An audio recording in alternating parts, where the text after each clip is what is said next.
নমস্কার বন্ধুরা, সকলকে আমার চ্যানেলে স্বাগত। আমরা বর্তমান দিনে প্রায় কম বেশি 90% মানুষই দৈনন্দিন রান্নাবান্না কাজের ক্ষেত্রে গ্যাস সিলিন্ডারের ব্যবহার করে থাকি।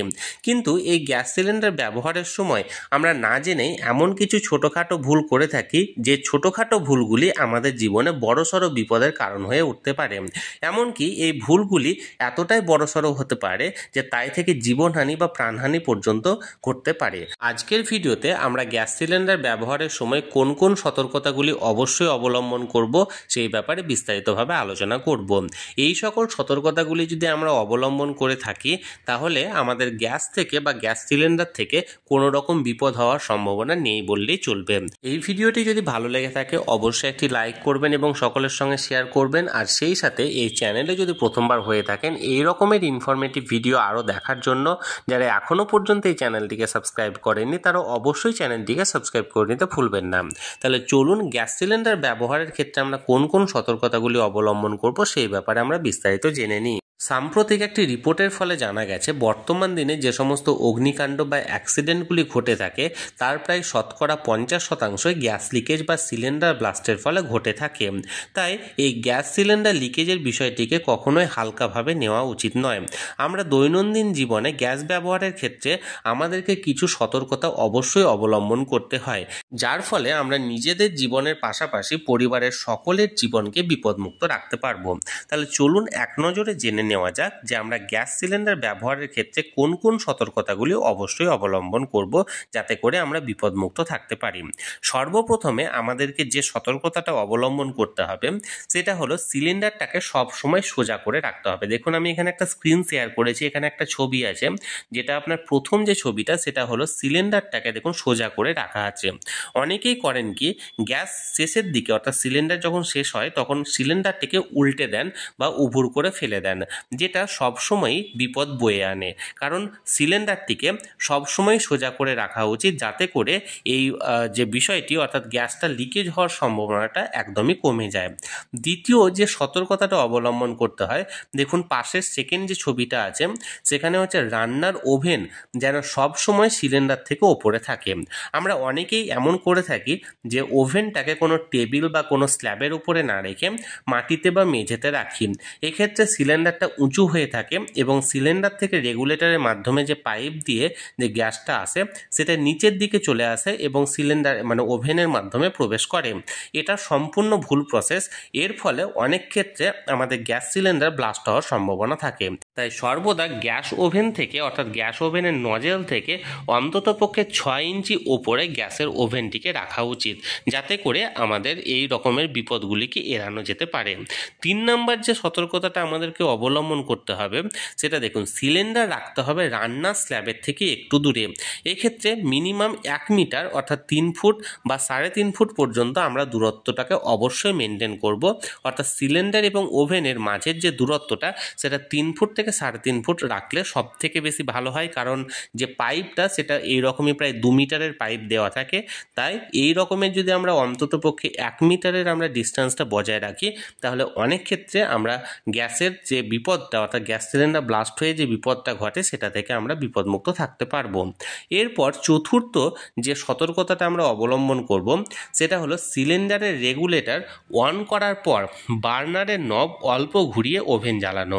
এক্ষেত্রে অনেকেই করে থাকেন কি গ্যাস সিলিন্ডারের রেগুলেটরটিকে অন করে ওভেনের যে নবটি আছে সেই নবটিকে 100% অন করে তারপর লাইটার বা দেশলাই কাঠি জ্বালান। এটি সম্পূর্ণ ভুল পদ্ধতি। আমাদেরকে এক্ষেত্রে অবশ্যই সচেতন থাকতে হবে এবং আমরা কখনোই লাইটার বা দেশলাই কাঠি জ্বালানোর সময় গ্যাস ওভেনের যে নবটি আছে সেটিকে 100% খুলে রাখবো না। সেটি যতটা সম্ভব কম খুলে রেখে আমরা লাইটার বা দেশলাই কাঠি জ্বালানোর চেষ্টা করব। এ থেকে গ্যাস লিকেজ হওয়ার সম্ভাবনাটা অনেকটাই কমে যায়। এরপর যে সতর্কতাটা আমাদেরকে অবলম্বন করতে হবে সেটা হলো রান্নার পর ওভেন ও সিলিন্ডারের নব বন্ধ করে রাখা। এক্ষেত্রে অনেক পরিবারে এটা লক্ষ্য করা যায় যে রান্নার পর অনেকে ওভেনের নবটিকে তো বন্ধ করেন কিন্তু গ্যাস সিলিন্ডারের যে রেগুলেটরটি আছে সেই রেগুলেটরটিকে কিন্তু এক্ষেত্রে অফ করেন না, সেটা খোলা থাকে। কিন্তু এই থেকে যদি গ্যাস লিকেজের সম্ভাবনা থাকে তাহলে গ্যাসটা হালকা হালকা লিক করতে পারে এবং এ থেকেও একটি দুর্ঘটনা ঘটতে পারে। তাই সর্বদা রান্না করার পর ওভেন ও সিলিন্ডারের নবটিকে বন্ধ করে রাখুন এবং যদি সম্ভব হয় বিশেষ করে রাত্রের দিকে ডিনারের রান্না শেষ করার পর অবশ্যই রেগুলেটরটাকে খুলে যে সেফটি ভাল্বটা আছে সেই সেফটি ভাল্বটা সিলিন্ডারের মাথায় গুঁজে রাখুন। এক্ষেত্রে আপনারা যদি রেগুলেটরটিকে খুলে রেখে সেফটি ভাল্বটিকে লাগিয়ে রাখেন তাহলে গ্যাস লিক হওয়ার কোনো সম্ভাবনা থাকবে না এবং আপনি 100% সুরক্ষিত থাকবেন। এর পরের যে সতর্কতাটা অবলম্বন করা উচিত সেটি হলো গ্যাস লিক হচ্ছে সন্দেহ হলে কখনোই রান্নাঘরে দেশলাই বা লাইটার জ্বালাবেন না। এক্ষেত্রে অবশ্যই রান্নাঘরে একটি জানালা বা একটি ভেন্টিলেশন রাখা উচিত এবং যদি এক্ষেত্রে সম্ভব হয় তাহলে অন্ততপক্ষে একটি এক্সজস্ট ফ্যান রান্নাঘরে লাগিয়ে রাখুন। যদি আপনার মনে হয় কখনো যে রান্নাঘরে গ্যাস লিক হচ্ছে তাহলে সেই রান্নাঘরের সমস্ত দরজা জানলা খুলে দিয়ে সেই এক্সজস্ট ফ্যানটিকে চালিয়ে রাখুন এবং কিছুক্ষণ পর যখন সমস্ত গ্যাস বাইরে বেরিয়ে যাবে তারপর আপনি গ্যাসটিকে অন করুন। কখনোই গ্যাস লিক হচ্ছে সন্দেহ হলে রান্নাঘরে গিয়ে লাইটার বা দেশলাই কাঠি জ্বালাবেন না। এরপরেও সিলিন্ডার বিস্ফোরণ ঠেকানোর ক্ষেত্রে আরও কিছু সতর্কতা আমাদেরকে অবশ্যই অবলম্বন করতে হবে। তাহলে চলুন এক এক করে আমরা সেগুলো দেখে নিই। দেখুন, সর্বপ্রথম যেটা হবে সেটা হলো বার্নারের নব খোলা রেখে রান্নাঘর ছাড়বেন না। অনেক ক্ষেত্রে লক্ষ্য করা যায় যে আপনি হয়তো সিলিন্ডারের রেগুলেটরটিকে অন করলেন, তারপরে যে বার্নারটি আছে অর্থাৎ ওভেন আছে সেই ওভেনের নবটিকে অন করলেন, তারপর কোনো কারণবশত ওভেনটি জ্বললো না, আপনি হয়তো দেশলাই কাঠি আনতে বা লাইটার আনতে আপনি চলে গেলেন। এটা কখনোই করবেন না, সবসময় নবটিকে বন্ধ রেখে তারপর সেই ঘরটিকে ছাড়ুন। দ্বিতীয় যে সতর্কতাটা অবলম্বন করা উচিত সেটা হলো পাইপে কোথাও কোনো ছিদ্র আছে কিনা সেটা লক্ষ্য করুন। এক্ষেত্রে সপ্তাহে একটি দিন অবশ্যই আপনি গ্যাসে চেক করুন যে গ্যাসে কোথাও লিক করছে কিনা বা গ্যাসের পাইপে কোনো ছিদ্র বা ফাটা কোনো রকম কিছু দেখা যাচ্ছে কিনা, এবং সেটি দেখা গেলে অবশ্যই সেই পাইপটিকে অনতিবিলম্বে সেটি চেঞ্জ করুন। এরপর যে সতর্কতাটা অবলম্বন করা উচিত সেটা হলো গ্যাসের গন্ধ পেলে তখনই রান্নাঘরটা ছেড়ে চলে আসুন এবং রান্নাঘরটিকে যতটা সম্ভব, আমি এর আগেই বললাম যে জানলা বা দরজাগুলিকে খুলে রেখে যদি এক্সজস্ট ফ্যান থাকে তাহলে এক্সজস্ট ফ্যানটিকে চালিয়ে রাখুন যাতে করে সেই গ্যাসের গন্ধটা বেরিয়ে যেতে পারে।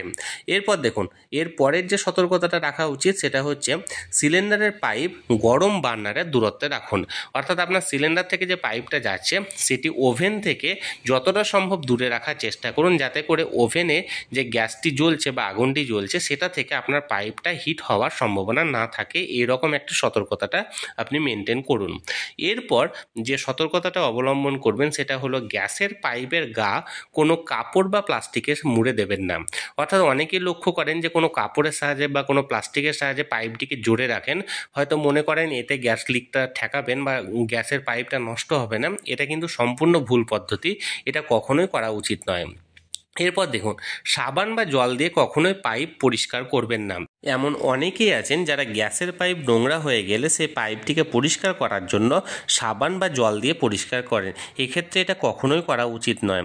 এর পরের যে সতর্কতাটা আপনি অবলম্বন করবেন সেটা হলো সিলিন্ডারের ওপরে গ্যাসের লাইটার বা দেশলাই কখনোই রাখবেন না। আপনি সবসময় এটা ডিস্টেন্সে সরিয়ে রাখুন। এরপর দেখুন ISI চিহ্ন আছে কিনা তা পরখ করে নিন। অর্থাৎ আপনি গ্যাস সংক্রান্ত যে কোনো জিনিস কেনার ক্ষেত্রে সেটা ISI মার্কা আছে কিনা সেটা দেখে নিন। অর্থাৎ আপনি ওভেন হয়তো চেঞ্জ করছেন, ওভেনটা ISI মার্কা কিনা সেটা দেখে নেবেন, বা কোনো পাইপ কিনছেন সে পাইপটা ISI মার্কা কিনা সেটা অবশ্যই দেখে নেবেন। অর্থাৎ গ্যাস সংক্রান্ত বা গ্যাস ওভেন সংক্রান্ত যা কিছুই আপনি কিনবেন সেটা সব কিছুই যেন ISI মার্কা থাকে, তাহলে অনেকটাই বিপদমুক্ত থাকতে পারবেন। তাহলে বন্ধুরা, গ্যাস সিলিন্ডার বা গ্যাস লিকেজের হাত থেকে বাঁচার জন্য আপনি কোন কোন সতর্কতাগুলি অবলম্বন করবেন সেই সংক্রান্ত আজকের ভিডিওতে আমি বিস্তারিত জানানোর চেষ্টা করলাম। যদি এই নিয়ে আপনাদের কোনো প্রশ্ন থাকে বা কোনো জিজ্ঞাসা থাকে অবশ্যই কমেন্ট করে জানান, আমি চেষ্টা করব আপনাদের সকলের প্রশ্নের যথাযথ উত্তর দিতে। আর এই ভিডিওটি ভালো লেগে থাকলে অবশ্যই একটি লাইক করুন এবং সকলের সঙ্গে শেয়ার করুন। আর সেই সাথে এই চ্যানেলে যদি প্রথমবার হয়ে থাকেন এই রকমের ইনফরমেটিভ ভিডিও আরও দেখার জন্য যারা এখনও পর্যন্ত এই চ্যানেলটিকে সাবস্ক্রাইব করেননি তারা অবশ্যই চ্যানেলটিকে সাবস্ক্রাইব করে রাখুন। ধন্যবাদ, দেখা হচ্ছে পরের ভিডিওতে।